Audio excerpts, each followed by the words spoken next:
Hello नमस्कार साथियों, good morning all of you. मैं घनश्याम शर्मा जेएमडी स्टडी में आपका हार्दिक स्वागत करता हूँ। कैसे हो दोस्तों? उम्मीद करता हूँ कि आप सभी सुरक्षित होंगे और स्वस्थ होंगे और अपनी पढ़ाई कर रहे होंगे अच्छी तरह से, क्योंकि इस टाइम काम भी क्या है, यही काम है, खाना पीना सोना और अपना पढ़ाई का ध्यान देना। और इधर उधर की बातों में तो फिर ध्यान रखना ही नहीं है। तो मेरे प्यारे साथियों, अपना नंबर सिस्टम चल रहा था और नंबर सिस्टम में अपन पढ़ रहे थे रिमाइंडर थ्योरम में, और रिमाइंडर थ्योरम में अपन पढ़ रहे थे भाज्य भाजक भागफल और शेषफल। भाज्य भाजक भागफल और शेषफल। तो इसमें अपन इस तरह के क्वेश्चन कर रहे थे।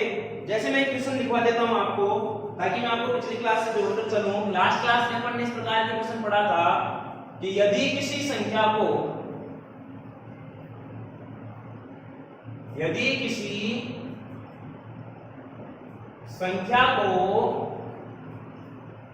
60 से भाग दे तो शेष 8 बचता है।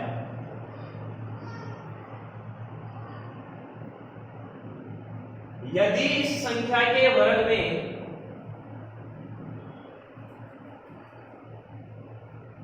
15 का भाग दें तो शेष क्या बचेगा। इस प्रकार के क्वेश्चन अपन कर रहे थे और इसमें मैंने आपको 3-4 क्वेश्चन करवाया भी था। और देखो, इस प्रकार के क्वेश्चनों की अप्रोच मैंने आपको बताई थी कि जो काम वह हमारे को संख्या के साथ करने के लिए बोल रहा है, वह काम जो पहले भाग देने पर शेष आया था उसके साथ करना है। दोबारा से फिर से सुनना, मैं क्या बोल रहा हूं। जो काम हमें संख्या के साथ करने के लिए बोल रहा है, वह काम किसके साथ करना है, जो हमें प्रश्न में पहले शेषफल दे रखा है। अगर वो बोलता है कि संख्या के दो गुने में इतने का भाग तो शेष क्या बचेगा, तो जो प्रश्न में शेष है उसका 2 गुना कर दो। 3 गुना की बात करें 3 गुना कर दो। वर्ग की बात कर रहा है तो उसका वर्ग कर दो। घन की बात कर रहा है तो उसका घन कर दो। बात समझ में आ रही है? नहीं आ रही? सर आ रही है। चलो देखो इधर, अब हमसे उसने क्या बोला, 60 का भाग देंगे तो शेष क्या बचेगा सर? 8 बचता है। अब वो बोला कि इसी संख्या के वर्ग में, अब लेकिन संख्या नहीं पता, संख्या कुछ भी हो सकती है, हमारी संख्या कुछ भी हो सकती है। अगर आप यहां से संख्या निकालना चाहोगे तो आप उसमें 60 का डिवाइड करोगे, यहां हमारे पास कोई भागफल आएगा और उसमें शेष क्या बचेगा? 8 बचेगा। तो यानी कि 60, ये संख्या जो मेरी बनेगी, जो नंबर बनेगा यहां पर बनने वाला, वो क्या होगा? 60x प्लस में 8 होगा। ये कोई संख्या बनेगी। अब वो बोल रहा है इसके वर्ग में, यानी कि इसका स्क्वायर कर दो। इसके स्क्वायर में कितने का भाग देना है? 15 का भाग देना है।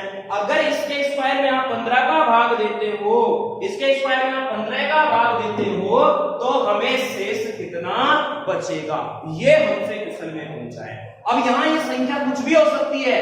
60x प्लस 8 का x का मान 1 भी आ सकता है, 2 भी आ सकता है, 3 भी आ सकता है, 4 भी आ सकता है। तो संख्या तो कुछ भी बन सकती है हमारी। अरे बन सकती है कि नहीं बन सकती? चलो बन सकती है। तो इसलिए आपको संख्या की तरफ ध्यान नहीं देना है।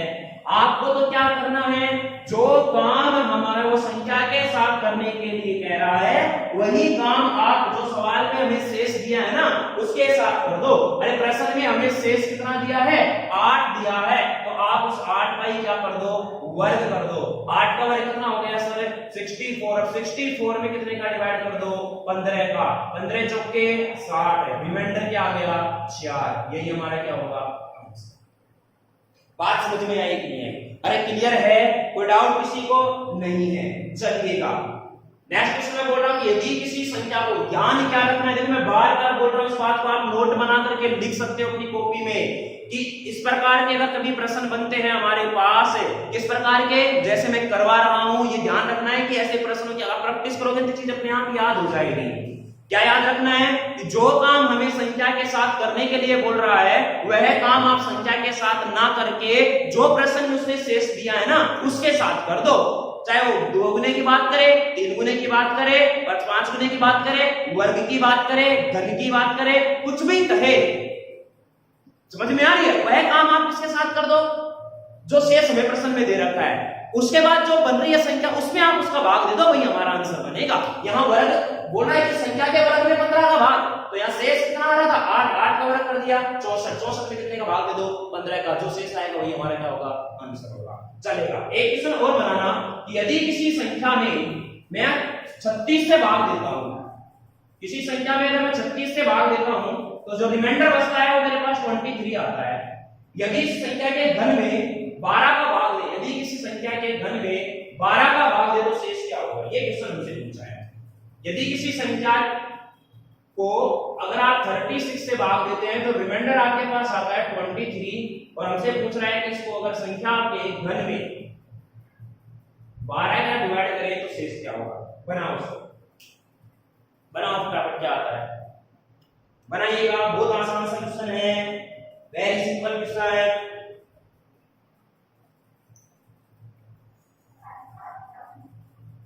अरे हो गया क्या? बोले सर हो गया। चलो देखो, कुछ नहीं करना है, जो काम हमें संख्या के साथ करने के लिए कह रहा है वह काम आपको किसके साथ करना है, जो प्रश्न में शेष दिया है। क्वेश्चन में हमें शेष क्या दिया है 23 का आप क्या कर दो घन कर दो। अब 23 का घन निकालना थोड़ा सा वो हो जाएगा, तो इसके लिए मैंने तरीका सिखा रखा है। आप इसमें कितने का भाग दे दो 12 का। कितने का भाग देंगे 12 का। भाई इसमें 12 का भाग दो ना, तभी तो मुझसे शेष पूछ रहा है ना कि क्या आएगा। भाई 23 का मैं घन निकालूंगा तो 23 का घन कुछ आएगा और उसमें कितने का भाग देंगे 12 का। आप करेंगे कैसे करोगे, 23 को 3 बार गुणा कर लेना, जो संख्या बनेगी उसमें 12 का भाग दे देना। तो वही काम यहाँ कर रहे हैं। अब मुझे बताना इस तरह का क्वेश्चन क्या मैंने करवाया नहीं क्या।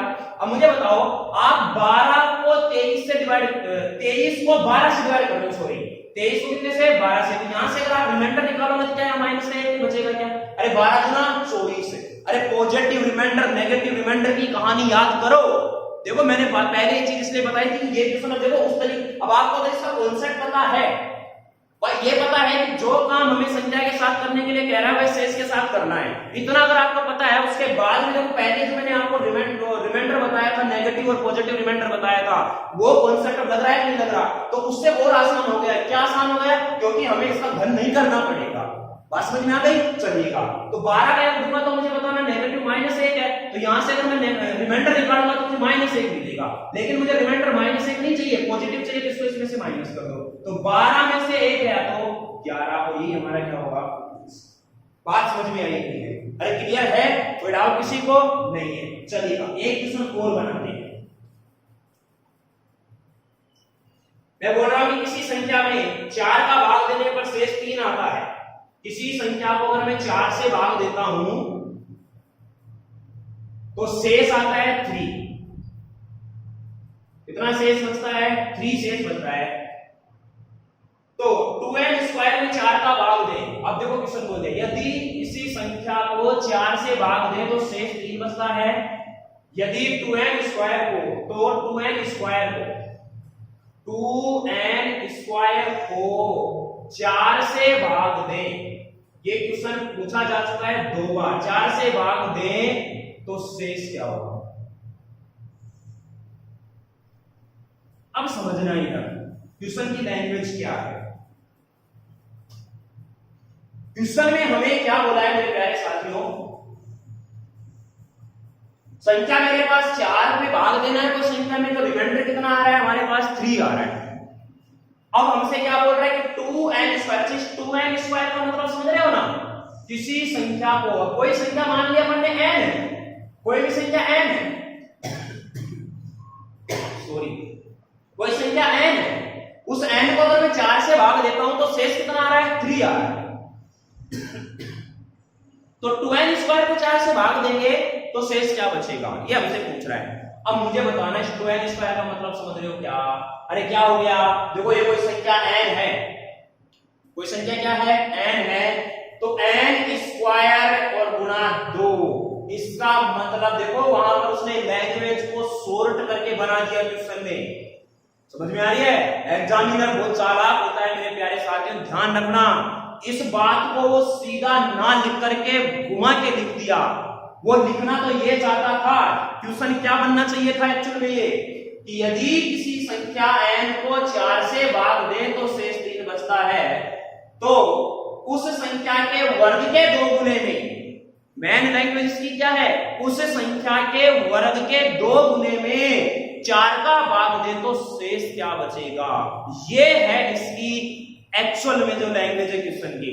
लेकिन उसने चालाकी क्या कर दी, वो ये नहीं लिखा उसने सीधा, अगर ऐसा सीधा वो लिख देता तो उसको हर कोई समझ जाता। बात समझ में आ रही है, हर कोई समझ जाता। क्या समझ जाता कि भाई संख्या के वर्ग का 2 गुना तो n का वर्ग का n स्क्वायर, उसका 2 गुना 2n स्क्वायर। समझ में आ रही है। लेकिन उसने सीधी ये बात क्या बोलेगी, तो 2n स्क्वायर को अगर 4 से भाग दे तो 2n स्क्वायर का मतलब क्या हो गया, इस 2n स्क्वायर का मतलब हो गया कि जो संख्या है ना, संख्या के वर्ग के 2 गुने में, ये है इसका मतलब। तो वो प्रश्न की भाषा कैसे भी बना कर दे सकता है, आपको अंडरस्टैंडिंग होनी चाहिए, उसकी समझ होनी चाहिए। तो मुझे बताना, संख्या को, संख्या की जगह अपने किसका वर्ग करेंगे, शेष का वर्ग करेंगे। शेष का वर्ग करूंगा तो मतलब ये क्या होगा, 3 का स्क्वायर, और गुना में क्या है, 2 है, और इसमें कितने का भाग देना है, 4 का। 3 का वर्ग कितना हो गया सर, 9, और 9 दूनी कितना हो गया सर, 18। 18 अगर मैं 4 का डिवाइड करूंगा तो रिमाइंडर कितना आ गया सर, 2 आ गया। शेष क्या आ गया। बात समझ में आई कि नहीं है। तो क्वेश्चन को कैसे भी घुमाए, आपको तो कॉन्सेप्ट याद रखना चाहिए, कॉन्सेप्ट आपको याद रहना चाहिए। अरे क्लियर है, बात समझ में आई कि नहीं आई, बोले सर आगे चलिएगा। थोड़ा सा लेवल और बढ़ाते हैं, 2 क्वेश्चन और करते हैं इनका। बहुत आसान बात है, बस आपको क्वेश्चन की लैंग्वेज समझनी है, बस और कुछ नहीं। क्यों, कहना क्या चाह रहा है हमसे, पूछना क्या चाह रहा है हमसे। अब क्वेश्चन इस प्रकार से अगर मिला कि 2 अलग अलग संख्याओं को, 2 अलग अलग संख्याओं को 17 से भाग देने पर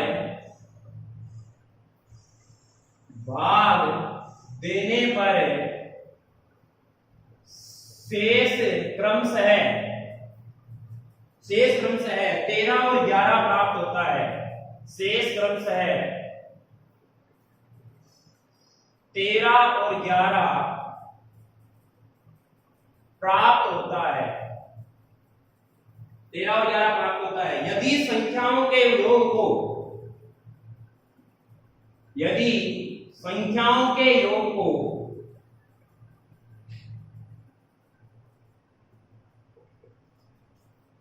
संख्याओं के योग को 17 से विभाजित करें,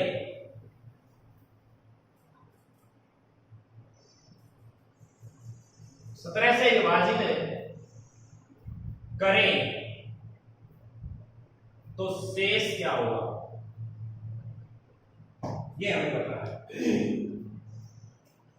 अब देखना, यहां पर पिछले सवालों में तो हमें केवल एक ही संख्या देता था, और अब उसने हमें संख्या दे दी कितनी, 2। संख्या क्या दे दी, 2। अब उसने हमसे यह बोला है कि यदि मैं किसी संख्या के, 2 संख्याएं हैं मेरे पास, नहीं पता कि संख्याएं कौन कौन सी है, तो मुझे बताना क्या जो मेरी पहली संख्या बनेगी n1, उसमें 17 का भाग दे रहा हूं, तो ध्यान देना इधर एक बार, 17 का भाग दे रहा हूं तो रिमाइंडर कितना आ रहा है, 13। यहां पर कोई n1 संख्या है, दूसरी संख्या है मेरे पास कोई n2, इसमें भी मैं 17 का भाग दे रहा हूं तो रिमाइंडर क्या आ रहा है, 11। मैंने मान लिया कि यहां पर कोई x रहा होगा भाग देने पर, यहां कोई y रहा होगा, तो पहली संख्या क्या बनेगी मेरी, 17x + 13, 17x प्लस में 13। बोलो बनेगी कि नहीं बनेगी। अरे क्लियर है। दूसरी संख्या क्या बनेगी, 17y, यानी कि मेरी n2 क्या बन जाएगी। अरे n2 अगर मैं निकालूंगा यहां से, ध्यान देना, n2 अगर मैं निकालूंगा यहां से तो ये होगी 17y प्लस में 11। बोलो बनेगी कि नहीं बनेगी। अब वो क्या बोल रहे हैं कि दोनों संख्याओं के योग में इन दोनों का टोटल कर दो, इन दोनों का टोटल करूंगा तो मुझे बताना यहां से क्या मिलेगा, यहां से क्या मिलेगा।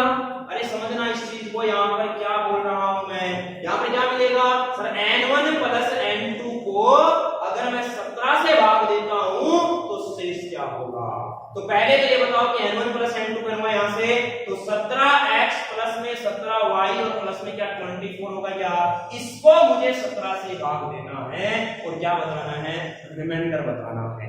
धीरे धीरे मैं इसका पूरा कॉन्सेप्ट बता रहा हूं आपको, फिर मैं सीधा बताऊंगा क्या करना आपको। अब मुझे बताना, इसको मैं 17 से भाग दूंगा तो 0 आएगा रिमाइंडर, इसको मैं 17 से भाग दूंगा तो 0 आएगा रिमाइंडर, और यहां तक इसको 17 से भाग देता हूं तो मुझे बताना यहां से रिमाइंडर कितना आएगा सर, 7 आएगा। बोलाएगा कि नहीं आएगा, तो 0 0 प्लस में 7, तो मुझे बताना रिमाइंडर कितना आ गया मेरा 7। ये हमारा क्या हो गया, बोलो बात क्लियर हुई कि नहीं? अरे समझ में आई कि नहीं आई? फिर से दोबारा ध्यान दो मैं क्या कह रहा हूं। दो संख्याएं हैं इस बार और दोनों संख्याओं को 17 से डिवाइड करना है। 17 से डिवाइड करने पर एक को डिवाइड किया तो 13 शेष आया, दूसरी को डिवाइड किया तो 11 शेष आया।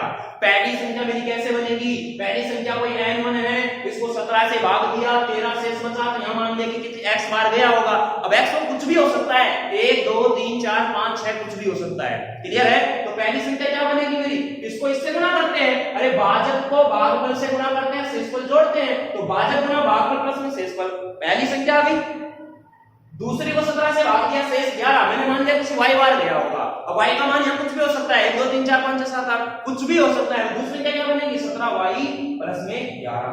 अब वो क्या बोल रहा है कि दोनों, यदि संख्याओं के योग को, संख्याओं के योग का मतलब दोनों के टोटल को कितने से डिवाइड करना है, वही 17 से डिवाइड करना है, तो शेष क्या बचेगा, तो मुझे दोनों का टोटल कर दिया, इन दोनों का टोटल किया तो 17x प्लस 17y और दोनों का क्या किया 24। अरे क्लियर है? अब बताना 17 का इसमें दूंगा तो 0 बचेगा। अभी वो यहाँ x का मान आप कुछ भी लोगे तो क्या ये पूरा पूरा डिवाइड नहीं होगा क्या इससे, या कोई रिमाइंडर बचेगा क्या? अरे बचेगा क्या, कुछ नहीं बचने वाला। ऐसे यहाँ y का मान कुछ भी ले लो, 17 से भाग करोगे तो रिमाइंडर बचेगा क्या, कुछ नहीं बचेगा। इसलिए यहाँ पर रिमाइंडर 0, यहाँ पर रिमाइंडर 0, 17 का 24 में दूंगा तो 7। क्लियर है? तो 7 को यहाँ जोड़ 0, 7 में अगर 17 का दूंगा तो वही क्या रिमाइंडर आएगा मेरा 7 आएगा। बस मुझ में नहीं है। क्लियर है? अब बोले कि सर इतना कुछ करना है क्या, कुछ नहीं करना। आपको जो प्रश्न में शेष दिए उनको सबको जोड़ दो, 13 प्लस 11 उसमें 17 का भाग दो, जितना भाग देने क्या कह रहा है, तो 24 में कितने का भाग दूंगा 17 का, तो रिमाइंडर क्या आ जाएगा सर, शेष क्या आ जाएगा 7। आंसर बताओ। क्लियर है? अरे क्लियर है? चलो कोई बात नहीं, एक क्वेश्चन और बना लेते हैं। मैंने बोला कि दो अलग अलग संख्याओं को 23 से भाग देने पर शेषफल क्रमशः है 15 और 21 प्राप्त होता है। यदि संख्याओं के योग को 17 से भाग दिया जाए तो शेष क्या होगा?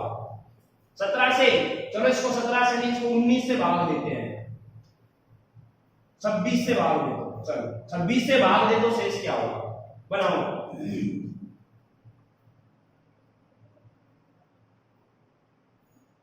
23 से भाग देने पर शेष क्रमशः है ये प्राप्त होता है, सॉरी 23 ही आएगा यहां भी, सॉरी वो अलग कॉन्सेप्ट, उसका अलग कॉन्सेप्ट है, अलग हो जाएगा, वो अलग कॉन्सेप्ट हो जाएगा। यदि संख्याओं के को 23 से भाग दे तो शेष क्या होगा, सॉरी बनाओ इसको। तो आपको याद क्या रखना है कि पहले जितने का भाग दिला रहा है, बाद के उनके योग में भी अगर उतने का ही भाग देना है ना, तो दोनों शेषफलों को जोड़ करके भाग दे दो। क्या कह रहा हूं मैं, ध्यान समझना, नोट बना के लिख लेना इस बात को कि यदि दो संख्याएं दी गई हैं और जितने का भाग उसको पहले अलग अलग संख्याओं में देने के लिए बोल रहा है, उतने का ही भाग अगर उन दोनों के योग में देने के लिए कहे तो उन दोनों शेषफलों को जोड़ करके उसमें ही भाग दे दो, उसमें ही भाग दे दो। अरे दे दो यहाँ 15 प्लस 21 और इसमें कितने का भाग दे दो 23 का, सर ये कितना हो गया 36 में कितने का 23 का, शेषफल क्या आ गया सर, रिमाइंडर क्या आ गया रे, क्लियर है? अरे कोई डाउट है? सर नहीं है, नहीं है तो मेरे प्यारे साथियों आगे की तरफ बढ़ते बहुत ही अच्छा क्वेश्चन लेते हैं।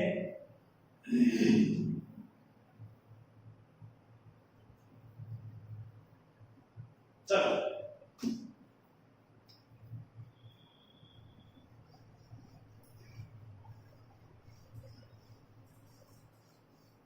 अभी हमारे क्लासेस के धीरे धीरे और क्वेश्चनों पर आएंगे। कंजुगेटिव रिमाइंडर वाला जो आता है, क्रमागत शेषफल वाला, उसकी तरफ बात करेंगे, लेकिन उससे पहले एक बहुत अच्छा सा क्वेश्चन कर लेते हैं, हो सकता है किसी एग्जाम में आ जाए।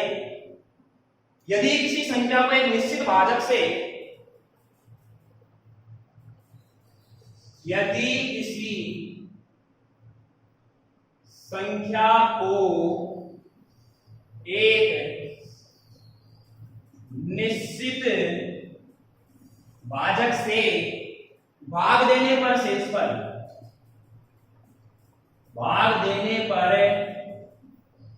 शेषफल 35, शेषफल 35 प्राप्त होता है, प्राप्त होता है। एक दूसरी संख्या को उसी निश्चित भाजक से, एक दूसरी संख्या को उसी निश्चित भाजक से, यानी कि भाजक समान है, भाजक से भाग देने पर शेषफल 27 प्राप्त होता है,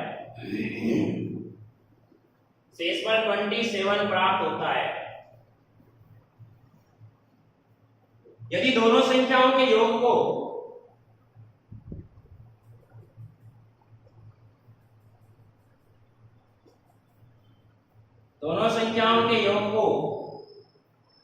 उसी निश्चित भाजक से, देखो यहां पर भाजक नहीं चेंज कर रहा, उसी निश्चित भाजक से, उसी निश्चित भाजक से भाग दिया जाए तो शेषफल दे दिया भाई इस बार है, तो शेषफल 20 बचता है, शेषफल 20 बचता है। तो हमें क्या याद करना है, हमें याद करना है मेरे प्यारे साथियों भाजक, क्या याद करना है, भाजक, क्या भाजक। देखो यहां पर हमारे सामने निश्चित भाजक की बात कर रहा है, यानी कि जो हमारा डिवाइजर है ना वो चेंज नहीं हो रहा, डिवाइजर चेंज नहीं हो रहा है, भाजक यहां चेंज नहीं हो रहा है, इस चीज का ध्यान रखना।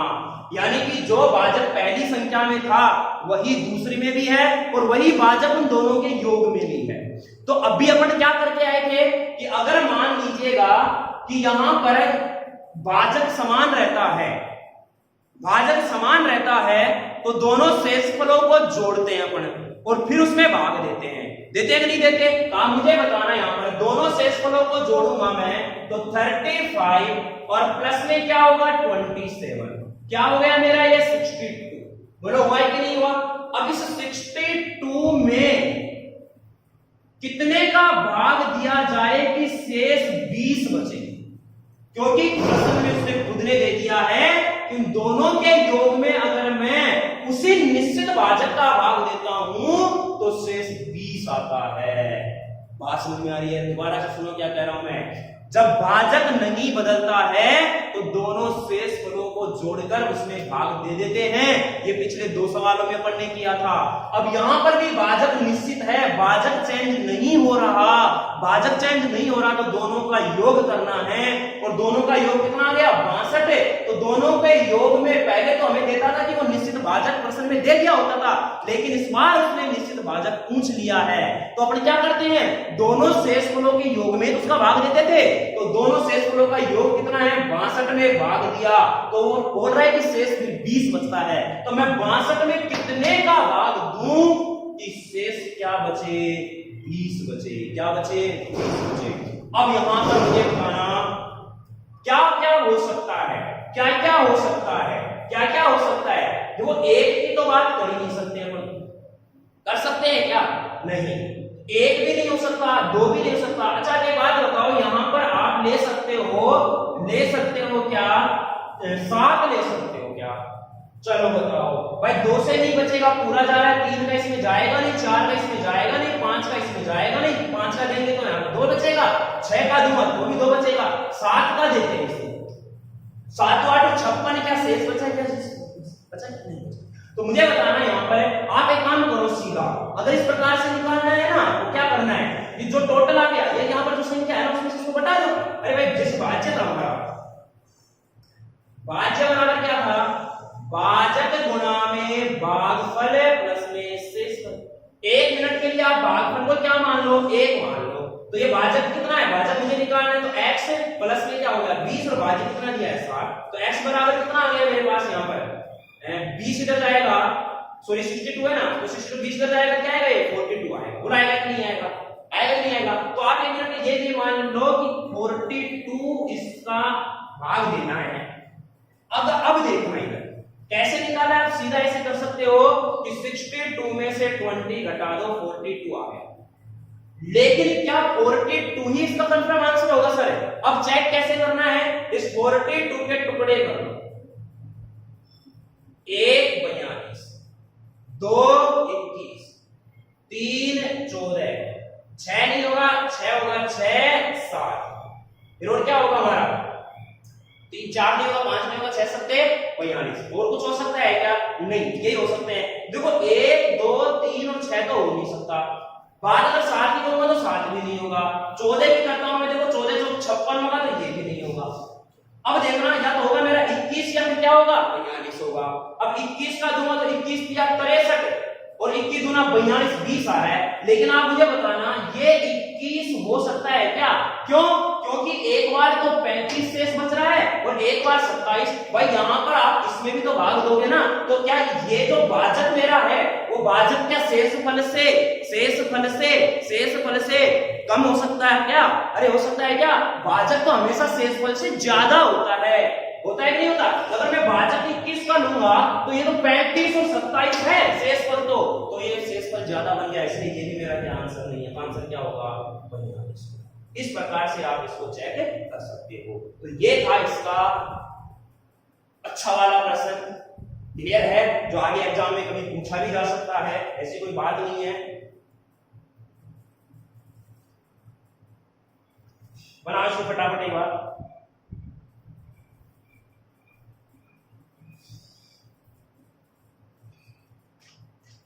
हो गया क्या? अरे हो गया क्या? चलो अब बढ़ते हैं आगे की तरफ। अगर अपन बढ़ते हैं तो आप पढ़ेंगे अपने कंज्यूगेटिव रिमाइंडर, लगातार शेषफल पढ़ेंगे।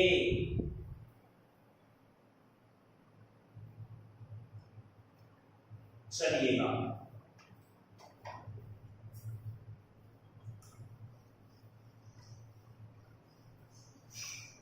देखिए मेरे प्यारे साथियों, चीजें बिल्कुल आसान चल रही हैं। अभी हमारी नंबर सिस्टम ही चल रही है और अभी नंबर सिस्टम में रिमाइंडर थ्योरम चल रही है। अभी हमारे इसमें ट्रेलिंग जीरो बच रहा है, फैक्टर बच रहे हैं और नंबर का क्लासिफिकेशन बच रहा है। अभी हमारी नंबर सिस्टम बहुत चलने वाली है और बायनोमियल थ्योरम भी इसमें थोड़ी सी बच रही है। अभी बहुत कुछ करने वाले हैं। देखो मैं आपको काफी सारे क्वेश्चनों की प्रैक्टिस करवा रहा हूँ, ठीक है ना? तो इसलिए थोड़ा सा क्या लग रहा है, अपने को समय लग रहा है।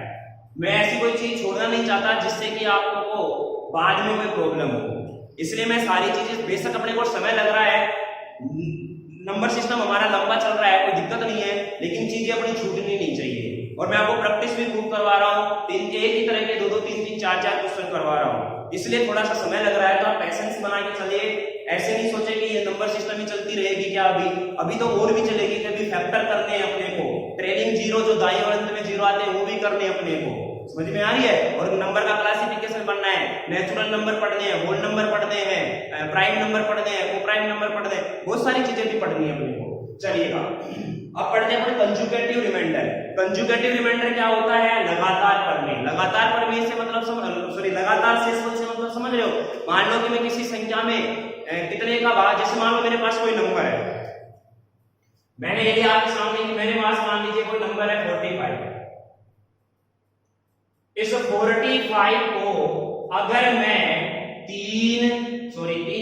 मैं इस 45 को मान लीजिएगा अगर मैं 6 2 3 से अगर मैं भाग देता हूं तो बताइए शेषफल क्या क्या आएगा। मैं क्या बोल रहा हूं कि मान लो मेरे पास कोई एक संख्या 45 है, इस 45 को अगर मैं लगातार 6 2 3 से अगर मैं भाग देता हूं तो रिमाइंडर मेरे पास क्या क्या आएगा। तो मेरे पास इसको बोलते हैं कंजुगेटिव रिमाइंडर। कैसे करना है एक बार मैं इसको बताता हूं बेसिक से कि कैसे करना है। 45 में पहले तो आप 6 का डिवाइड करो, 6 का डिवाइड करूंगा तो देखो हो जाएगा मेरा 6 सत्ते 42, 42 बोलो यहां कितना बचा? 3 बचा कि नहीं बचा? अब जो ये 3 आया है ना, इस 3 में अपने को क्या करना है, सॉरी 3 नहीं यहां से इसको कितना आ गया 3 आ गया। अब जो 7 है, जो 7 है इस 7 में कितने का डिवाइड करेंगे 2 का। 2 का करूंगा तो 2 3 जा 6 हो जाएगा, रिमाइंडर क्या आ गया 1। अब जो ये 3 आया इस 3 में कितने का डिवाइड करूंगा 3 का, तो 3 3 1 3 1 जा 3, रिमाइंडर क्या आ गया 0। तो मेरे पास रिमाइंडर क्या क्या आएगा 3 1 0, 3 1 0। ये तो है इसका मेन बेसिक कॉन्सेप्ट। अब फिर से समझो दोबारा। जैसे मान लीजिएगा मैंने आपके सामने संख्या लिखी और मैंने लिखा आपके सामने यहां पर 67 और 67 को डिवाइड करना है आपको किस किस से डिवाइड करना है। मैंने बोला आपको यहां पर इसको डिवाइड करना आपको 11 से, सॉरी 11 से नहीं लेना 9 से ले लो, 9 2 1। तो रिमाइंडर क्या क्या आएगा। तो तरीका देखो फिर से समझो। पहले आप 67 में 9 का डिवाइड कर दो, यहां पर 3 ले लो, इसको 1 का तो भाग देंगे तो कोई फर्क ही नहीं पड़ता है। 9 का अगर इसमें डिवाइड करता हूं तो देखो 9 7 का 63 हो जाएगा, 9 7 का 63 हो गया तो यहां क्या बचेगा सर 4 बचेगा। अब जो ये रिमाइंडर क्या है यहां पर 4 आया, रिमाइंडर क्या आया 4 आया। अब जो ये 7 आया इस 7 में 2 का डिवाइड करो, 7 में 2 का डिवाइड करूंगा तो क्या हो जाएगा 6 जाएगा 1, रिमाइंडर क्या आया 1। अब 3 में कितने का डिवाइड करो सर 3 का, तो यहां 1 3 क्या आया 0, तो रिमाइंडर क्या आएगा 4 1 0। ये होता है कंज्यूगेटिव रिमाइंडर, लगातार शेषफल। तो अब करना कैसे, अगर आप सीधा करना चाहते हो तो बार-बार आपको को एक जगह मतलब अलग-अलग लिख के भाग देना पड़ रहा है, कुछ नहीं करना, सीधा ही कर दिया तो हम समझ रहे हैं 67 को देखो। एक तरफ आप देखो भाजक इधर, ये संख्या हो जाएगी, भाजक इधर हो जाएगा शेषफल, ये यहां पर हो जाएगा हमारा क्या भाजक, यहां जाएगी क्या हमारी भाज्य और यहां क्या आ जाएगी हमारे शेषफल, राइट। अब भाजक कितना है 9 है, 9 का भाग दिया 9 7 63, शेषफल क्या है 6। फिर यहां पर कितने का भाग दिया सर 2 का, 2 तिया 6, शेषफल क्या है सर 1, सॉरी 2 तिया 6, शेषफल क्या है 1। अब कितने का दिया है 3 का, 3 एकम 3, शेषफल क्या है 0, तो 4 1 0, यही हमारा क्या होगा। अरे होगा कि नहीं होगा। अब मैंने आपसे बोला कि जैसे मान लो मेरे पास 31 है, 31 को अगर मैं भाग देता हूं किस किस से, अगर मैं 31 को भाग देता हूं यहां पर 5 2 2, 31 को उत्तरोत्तर 5 2 2 से भाग दे तो शेष क्या क्या आएगा। देखो 5 छक्का 30, शेष 1, 2 तिया 6, शेष 0, 2 एकम 2, शेष कितना 1। अरे बात समझ गई। तो क्या है रिमाइंडर है 1 0 1, यही हमारा क्या होगा आंसर। अरे बात समझ में आई कि नहीं आई, अरे क्लियर है, अरे क्लियर है क्या सर, क्लियर है, क्लियर है तो मुझे बताना। अब बढ़ते हैं अपन क्वेश्चन की तरफ।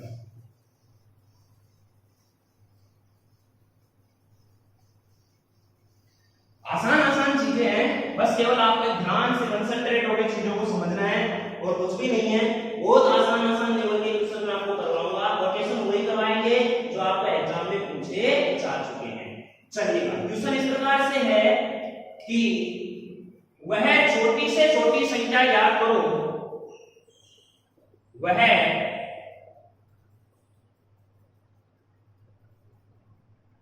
छोटी से छोटी संख्या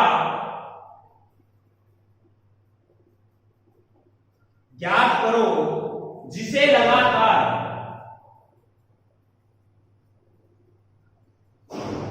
जिसे लगातार 5 3 और 7 यानी और 7 से 5 3 और 7 से विभाजित करें तो शेषफल क्रमशः है, शेषफल क्रमशः है 2 1 और 2, 2 1 और 2 प्राप्त होता है।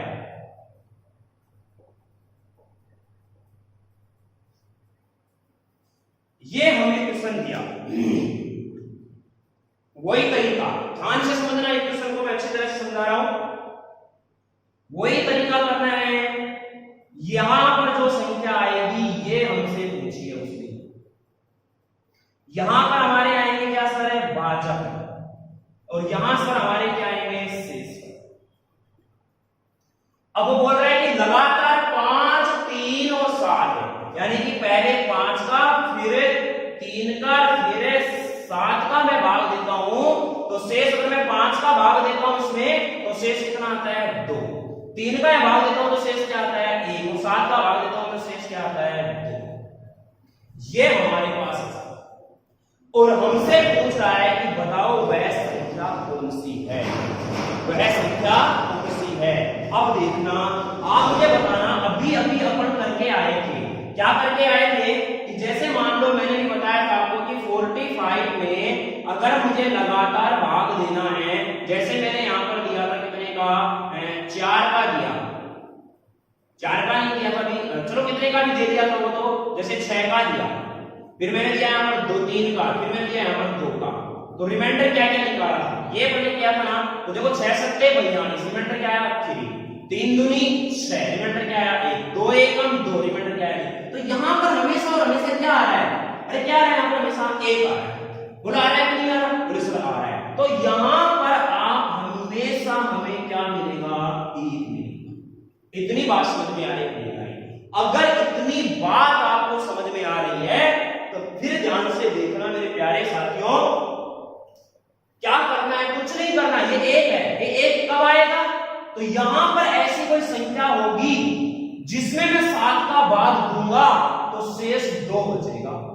तो बोलो यहां पर देखो इसको ऐसे क्या करो, इसको तो इससे कर दो गुणा, 7 एकम 7 और जो आएगा उसको इसमें क्या कर दो प्लस, तो 7 एकम 7 और 2 कितना हो गया 9, यहां क्या आ गया, अब देख लो 7 का भाग 9 में देंगे एक बार जाएगा 2 शेष बच जाएगा।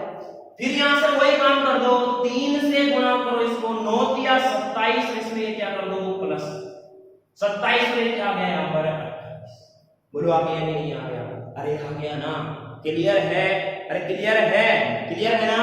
अब देखना है, अब फिर वही काम करना है, 28 को कितने से गुणा करेंगे 5 से, मुझे तो यहाँ की संख्या निकालनी है, संख्या का मतलब वही क्या निकालना है यहाँ पर भाज्य निकालना है, भाज्य ही हमारी क्या होगी संख्या होगी।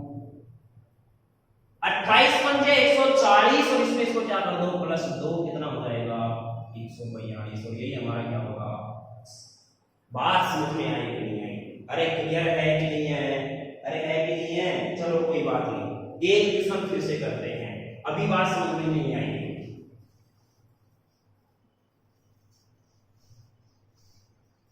एक क्वेश्चन और करते हैं कि एक संख्या है जिसको 4, 5, 6, छोटी से छोटी संख्या ज्ञात करनी है, जिसमें 4, 5 और 6 से अगर हमें विभाजित करें तो शेष पद आता है हमारे पास 2, 1 और 1, तो प्राप्त होता है। तो छोटी छोटी संख्या क्या करनी है ये देखो, फिर से समझना है, फिर से समझना क्वेश्चन को क्या कह रहा है, ठीक है, वही काम करना है, 4 का भाग दिया तो शेष 2 बचा, 5 का भाग दिया तो शेष 1 बचा, 6 का भाग दिया तो शेष 1 बचा। समझ में आ रही है बात, अरे क्लियर है ना, कोई समस्या किसी को नहीं। यहां पर हमें हमेशा और हमेशा क्या लेना है सर 1 लेना है, सर इसको इससे गुणा कर दो सर, 6 एकम 6, 1 जोड़ दो सर इसमें 7, फिर इसको गुणा करो 7 पंजे 35, सर 1 जोड़ दो कितना आ गया 36, सर 36 चौके 144 और प्लस 2 कर दो सर कितना आ गया 146 आंसर। क्लियर है, लेकिन इस प्रकार से प्रश्न बनता है तो फटाक से आप आंसर निकाल देते हो। अब उसने क्वेश्चन और जोड़ दिया, क्या जोड़ दिया कि यदि उस संख्या को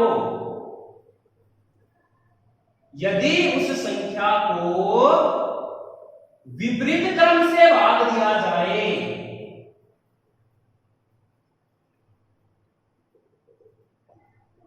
तो शेष क्या क्या होगा, तो शेष क्या क्या होगा, ये हमसे पूछिए।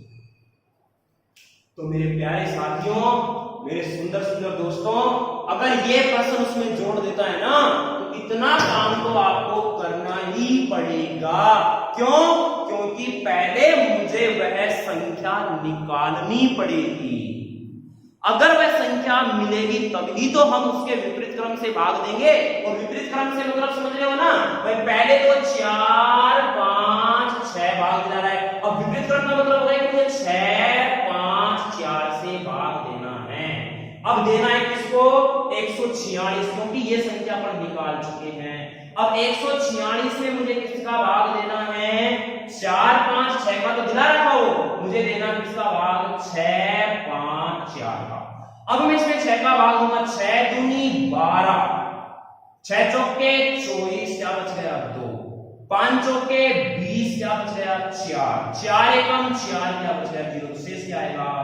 2 4 0।